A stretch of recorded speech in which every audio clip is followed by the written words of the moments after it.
اللہ الرحمن الرحیم والصلاۃ والسلام علی سید الانبیاء والمرسلین لخمسۃ نطفی بہا حر الوباء الخاتمہ المصطفیٰ والمرتضیٰ وابنہما والفاطمہ۔ اکثر ہمیں فون بھی آتے ہیں اور معاشرے میں لوگ پوچھتے ہیں، کئی مرتبہ ہمارے مرد حضرات غصے میں آ کے یا کسی حالت میں طلاق کے الفاظ بول دیتے ہیں اور بعد میں دلیلیں دیتے ہیں کہ میں نے تو غصے میں کیا، میں نے تو نہ چاہتے ہوئے کیا، میں نے تو ایسے کیا، ایسے اتنی طلاقیں دی، اتنی نہیں دیں۔ تو اس حوالے سے یہ سوال پوچھا جاتا ہے کہ غصے میں بیوی سے طلاق طلاق طلاق کہا تو طلاق ہوگی یا نہیں؟ یعنی غصے میں 3 دفعہ طلاق طلاق طلاق کا لفظ بول دیا تو کیا طلاق ہو جائے گی یا نہیں ہوگی؟ تو اس کے جواب میں عرض کرنا چاہتا ہوں کہ اس صورت میں آپ کے نکاح سے آپ کی بیوی نکل جائے گی اور 3 طلاقیں واقع ہو جائیں گی۔ کیوں؟ طلاق مغلظہ پڑھنے کے سبب بحرمت غلیظ آپ پر حرام ہو گئی آپ کی بیوی، کہ شرعاً حالت غصہ میں بھی ہی طلاق پڑ جاتی ہے، بلکہ عام طور پر طلاق دینے کا سبب غصہ ہوتا ہے۔ غصے میں ہی تو انسان طلاق دیتا ہے، پیار میں محبت میں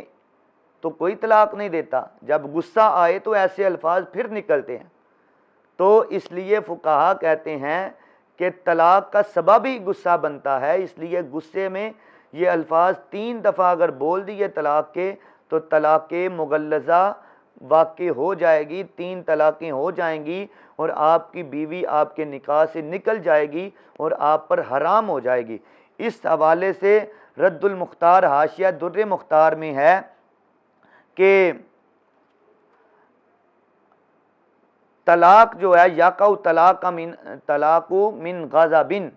یعنی کہ غصے میں طلاق واقع ہو جاتی ہے۔ اسی طرح میرے اعلیٰ حضرت عظیم البرکت مجدد دین و ملت امام احمد رضا خان فاضل بریلوی رحمۃ اللہ علیہ، آپ نے فتاوی رضویہ شریف میں اس پہ تفصیلی بحث فرمائی اور اس کا خلاصہ یہ ہے، حاصل کلام یہ ہے کہ اعلیٰ حضرت فرماتے ہیں کہ غصے میں دی ہوئی طلاق واقع ہو جاتی ہے۔ اگر غصے میں 1 طلاق کہی تو 1 واقع ہوگی، اگر 2 بار کہا تو 2 طلاقیں، اگر غصے میں 3 بار طلاق طلاق طلاق کہہ دیا تو تینوں طلاقیں واقع ہو جائیں گی، طلاق مغلظہ ہوگی، آپ کی بیوی آپ پہ حرام ہو جائے گی، آپ کے نکاح سے نکل جائے گی۔ اس لیے اگر دوبارہ اسے نکاح میں لانا ہو تو اس کا شرعی طریقہ یہ ہے۔ یہ مسئلہ بڑے غور سے سننے والا ہے اور آج کل ہمارے معاشرے میں یہ بڑا پایا جا رہا ہے یہ مسئلہ، تو اس لیے میں عرض کرتا ہوں کہ اگر دوبارہ طلاق شدہ بیوی کو اپنے نکاح میں لانا ہو تو اس کا شرعی طریقہ یہ ہے کہ طلاق کی عدت گزار کر عورت کسی دوسرے مرد سے نکاح کرے۔ عدت گزارنے کے بعد، عدت کے دوران نہیں، عدت گزارے، طلاق کی عدت گزار کے، تو عدت گزارنے کے بعد کسی دوسرے مرد سے نکاح کرے، پھر یہ دوسرا شوہر اس سے کم از کم 1 بار ہم بستری کرے۔ یہ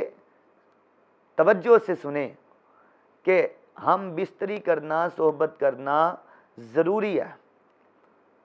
1 بار کم از کم وہ دوسرا مرد اس سے ہم بستری کرے، پھر اگر یہ شوہر اسے طلاق دے دے یا وہ شوہر فوت ہو جائے تو پھر وہ عدت گزارنے، اگر طلاق دی تو طلاق کی عدت گزارے، اگر وہ شوہر فوت ہو گیا دوسرا تو پھر شوہر کے فوت ہونے کی جو عدت ہے 4 مہینے 10 دن وفات کی عدت گزار کر، پھر جب عدت گزر جائے تو پھر وہ عورت پہلے شوہر سے دوبارہ نکاح کر سکتی ہے۔ اللہ تعالیٰ ارشاد فرماتا فَإِن طَلَّقَهَا فَلَا تَحِلُّ لَهُ مِن بَعْدُ حَتَّى تَنكِحَ زَوْجًا غَيْرَهُ۔ اللہ فرماتا پھر اگر تیسری طلاق اسے دی تو اب وہ عورت اسے حلال نہ ہوگی جب تک دوسرے خامد کے پاس نہ رہے۔ یعنی اس آیت سے پتہ یہ چلتا ہے کہ جب طلاق ہو گئی، عورت نکاح سے نکل گئی تو دوسرے مرد سے نکاح کر کے ہم بستری کم از کم 1 بار کر کے پھر وہ طلاق دے یا فوت ہو جائے تو عدت گزارنے کے بعد پھر وہ دوسرے مرد پر کے ساتھ نکاح کرے گی تو پھر حلال ہوگی، ایسے وہ حلال نہیں ہوگی۔ اسی طرح ہدایہ شریف میں بھی ہے کہ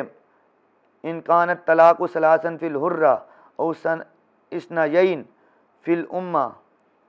لم تحل له حتی تنکح زوجا غیرہ نکاحا صحیحا ویدخل بہا ثم یطلقها او یموت عنہا. یعنی ہدایہ میں بھی صاحب ہدایہ نے لکھا ہے کہ غصے میں اگر مرد نے ایک طلاق دے دی یا 2 طلاقیں دے دی یا 3 طلاقیں دے دی تو وہ 3 طلاقوں کے بعد عورت اس پہ حلال نہیں رہے گی، حرام ہو جائے گی یہاں تک کہ وہ دوسرے مرد سے نکاح صحیح کرے. آج کل یہ دکانداری حلالے کے حلالہ سینٹر کھلے ہوئے ہیں ہمارے معاشرے میں، تو وہ کیا کرتے ہیں کہ ہم حلالہ کریں گے جی،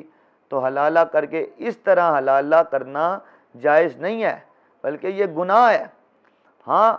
صحیح طریقے سے نکاح کرے دوسرے مرد سے، وہ اپنی مرضی سے اگر طلاق دے یا اس کا